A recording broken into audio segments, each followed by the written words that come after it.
year is 1993. The circuit is Donington Park, and the weather is quite miserable. I mean, it is the East Midlands in April. It's lap 57 and Senna, leading the race, thinks that maybe it's time to dump his wet tyres for dry ones. But then Senna decided he was going to abort that pit stop and carried on driving through the Donington Park pit lane, and ended up setting the fastest lap in the process.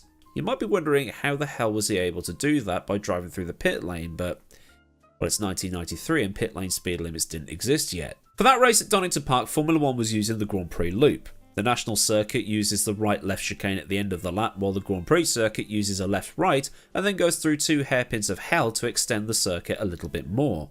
But instead of the pit lane being as it is now, with the entry being on the start-finish straight, the pit lane in 1993 cut the final corner, allowing Senna to take a shortcut to the line. No speed limits means that a drive-through penalty was a long way away yet. Or was it? Because on the 1st of May 1994, a catalogue of carnage ensured that Formula 1 changed forever. We all know what happened that day. Senna went off at Tamburello Corner, which was then a sweeping left-hander, and crashed into a concrete wall. A couple of degrees left or a couple of degrees right, and you never know. He might have got out of the car. There was another accident that day that is often ignored because of the shock accident with Senna. Michele Alboreto brought his Minardi into the pits for fuel and tyres, but as he left, the right rear tyre left his Minardi and flew down the pit lane, hitting a Ferrari mechanic and 2 Lotus mechanics, with all 3 needing hospital attention. Given the cursed nature of this weekend, with 3 drivers hospitalised, 2 of them dying of their injuries, 8 spectators and a police officer needing medical care, and now 3 mechanics needing to be admitted to hospital, Bernie Ecclestone and Niki Lauda went up to race control to demand that the race be stopped. It wasn't.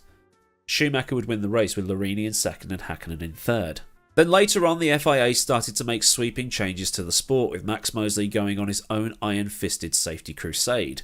Engine capacities were dropped to 3 litres, changes made to the bodywork to produce less downforce, the wooden plank added to restrict ride heights, and changes to the airbox to depressurise it and in turn reduce power. But there was one more introduction: the pit lane speed limit. As mentioned at the top of this video, Senna had gone through the limitless pit lane at Donington and set the fastest lap as he did. Now I can't find a version of Donington with this pit lane, so I'll have to use a track with a similar shortcut pit entry: Silverstone. Now imagine doing this with other people milling around. It would be unthinkable today, and yes, I'm well aware that I'm viewing this with a pair of eyeballs from 2022, but at the time it was considered normal. And in the 1994 season, refuelling had been reintroduced, so cars at Interlagos, Aida and Imola would have seen cars flying through the pit lane at high speed.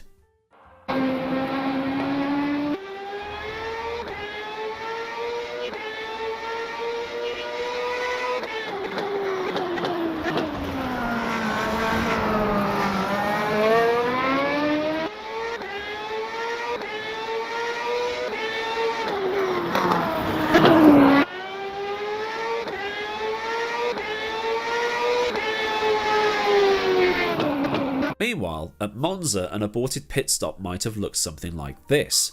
Martin Brundle has spoken on occasion that in these days they'd be entering and leaving the pits at close to 200 miles an hour.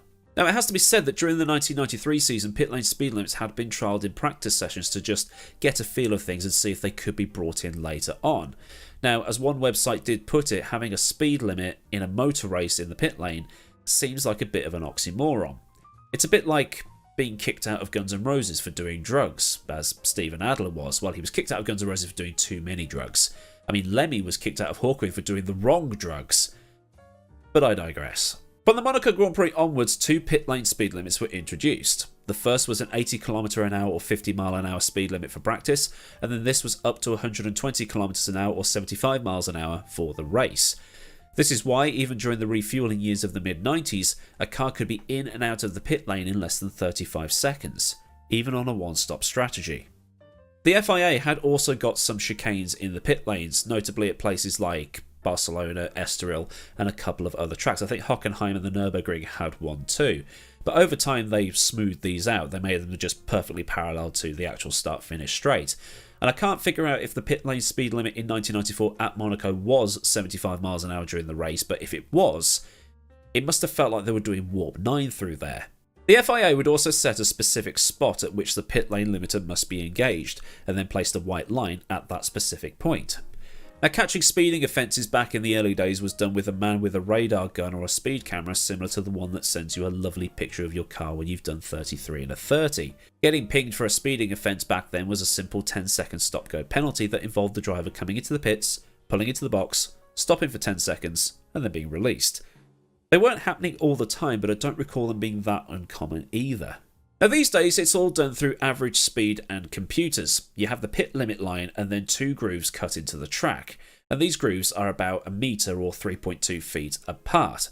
Now I'm going to stick with the metric here because the FIA works in metric, and metric is, well, it's divided by 10 and a lot easier to do. And there is actually a YouTube account called Benny Trackday who did all these calculations in a video that he did, and that's what I'm going to be using for this. So at least we know the maths are going to be right today. So you have these 2 grooves cut 1 metre apart from each other, and inside the car is a transponder, and it's roughly here, just behind the front axle. Now this transponder can be a minimum of 30 centimetres above the ground with a maximum of 40 centimetres above the ground. The time it takes for the car to cross these 2 grooves is measured by the transponder and then sends a calculation back to the FIA to determine whether the car is speeding or not. 80 kilometres an hour or 50 miles an hour, a car is travelling at 22.22 metres per second. It would take 0.045 seconds to cover 1 metre at that speed. If the computer detects that time or higher, it's fine. Anything lower or quicker, it sends a ping out that you're speeding and you'll get a penalty, as Sebastian Vettel found out at the Australian Grand Prix this year.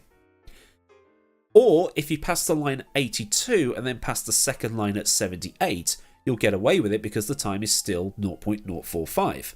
As Lewis Hamilton found out a couple of years ago at Silverstone when everybody thought that he'd been speeding there. 80 kilometers an hour does seem to be the sweet spot for the FIA, at least at the time of making this video, and they can actually change speed limits depending on external factors.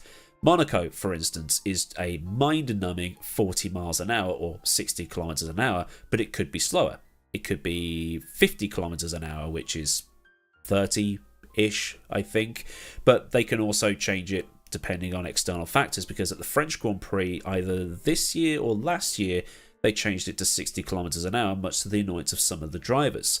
Monza is 50 kilometers an hour despite it being the fastest circuit on the calendar, and you think, well, they need to come out the pit lane faster because of the cars around them being so damn quick.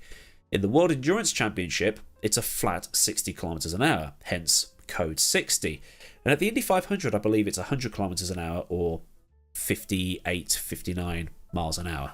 That original 75 mile an hour speed limit though was dropped in 2004 and reduced to a mostly 62 mile an hour limit through the whole season. Now why 62?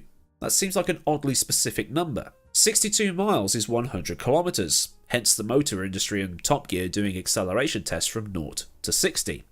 In 2015, it was reduced to the current 80 kilometer limit, which after running around a track doing about a 310 km an hour top speed on average, must seem pretty painful. Now in between the football that's going on at the minute, I've been watching the old ITV highlights packages of the 1997 season, and hearing Murray make a big deal of the 75 mile an hour speed limit and how the time it takes from pit in to pit out taking about 34 seconds or so. And that was for a 7-second stop for fuel and tyres as well. Now it's a 2.5 second average stop and a total of about 19 seconds lost at somewhere like Canada. Makes you wonder if they had the old stops with the modern speeds really. We'd be looking at, what, 40 seconds all in? 40 plus? Maybe 45? But anyway, this is something I thought was interesting and thought I would share it with you. If you have found it interesting, if you've learned something new here today, do give the video a like, and if you want to see more stuff from here, then, you know, get subscribed, get that bell on so you never miss out on anything I do around here. Massive thanks to the folk at Patreon who continue to support this channel, and if you want to help out as I buy up interesting photos for these videos, then you can help out by heading to the link in the description, where there's also links to Discord and to my socials. Or there's super thanks down there if you want to top up my coffee cup or get me a nice hot sausage roll. So until next time, I've been AdmiralLaWind. Have a great day wherever you live in the world, and I'll see you all again soon for another video. Goodbye.